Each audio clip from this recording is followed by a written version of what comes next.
नमस्कार और स्वागत है। चलिए देखते हैं कि 14 से 20 सितंबर 2025 का हफ्ता कैसा रहने वाला है। सितारे क्या कहते हैं और हमारे लिए क्या खास संदेश छिपा है। आइए इस ज्योतिषीय विश्लेषण में पता करते हैं। तो सबसे बड़ा सवाल, इस हफ्ते किस्मत किसका साथ देने वाली है?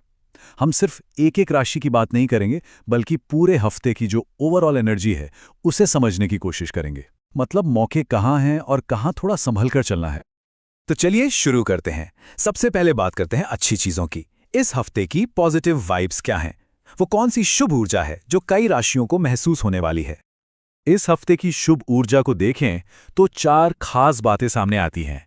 आत्मविश्वास और नए आइडियाज, प्लानिंग और इन्वेस्टमेंट में स्टेबिलिटी, बातचीत में क्लैरिटी और इमोशनल बैलेंस और सपोर्ट। कुल मिलाकर यही वो 4 एरिया हैं जहां इस हफ्ते सबसे ज्यादा ग्रोथ की उम्मीद की जा सकती है।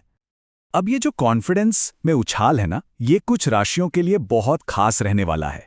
मेष और सिंह राशि वालों को तो जैसे एक नई एनर्जी महसूस होगी। वो अपने नए आइडियाज को बहुत आसानी से और सक्सेसफुली आगे बढ़ा पाएंगे। और इसी तरह एक और बड़ी थीम है इस हफ्ते की, वो है सही तरीके से प्लानिंग करना। वृषभ, कन्या और धनु राशि वालों के लिए ये हफ्ता शानदार है। अगर वो अपनी योजनाओं को, खासकर बिजनेस या इन्वेस्टमेंट से जुड़ी योजनाओं को सोच समझकर बनाते हैं तो अच्छे रिजल्ट्स मिलने की पूरी संभावना है। अच्छा, हर हफ्ते में सिर्फ अच्छी बातें तो नहीं होती। तो अब सिक्के के दूसरे पहलू पर आते हैं। देखते हैं कि इस हफ्ते की अशुभ या चैलेंजिंग एनर्जी क्या है और किन चीजों को लेकर हमें थोड़ा अलर्ट रहना है। खास तौर पर मिथुन और तुला राशि वालों के लिए इस हफ्ते कम्युनिकेशन यानी बातचीत बहुत मायने रखेगी। यहाँ सीधा सा हिसाब है, अगर सोच समझकर बात करेंगे तो क्लैरिटी आएगी, रिश्ते अच्छे होंगे। और अगर जल्दबाजी में कुछ भी बोल दिया तो गलतफहमियां बढ़ सकती हैं। अगर हम इस हफ्ते के मेन चैलेंजेस को देखें तो देखिए, मेष, वृषभ और कुंभ राशि वालों को अचानक होने वाले खर्चों से बचना होगा।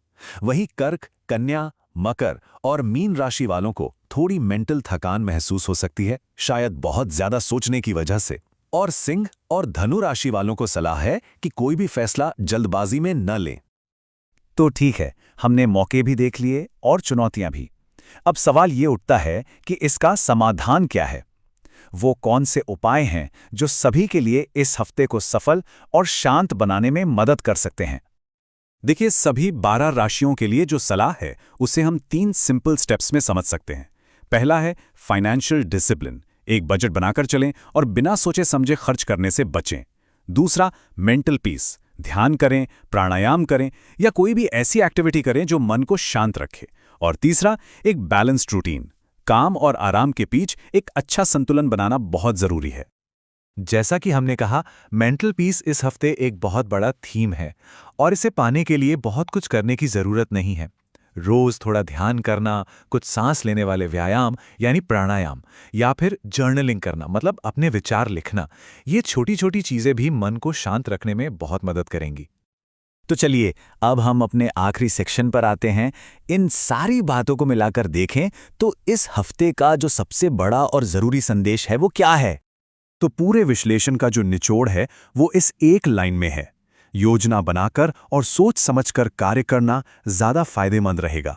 मतलब राशि कोई भी हो, इस हफ्ते की सफलता का मंत्र यही है, प्लानिंग और सोच विचार। और ये हमें एक आखिरी सवाल पर लाकर छोड़ता है। अब जब हमें इस हफ्ते के बारे में इतना कुछ पता चल गया है तो ये सोचने वाली बात है कि सबसे अच्छे नतीजों के लिए हम अपनी एनर्जी को कहाँ फोकस करें। इस पर जरूर सोचिएगा।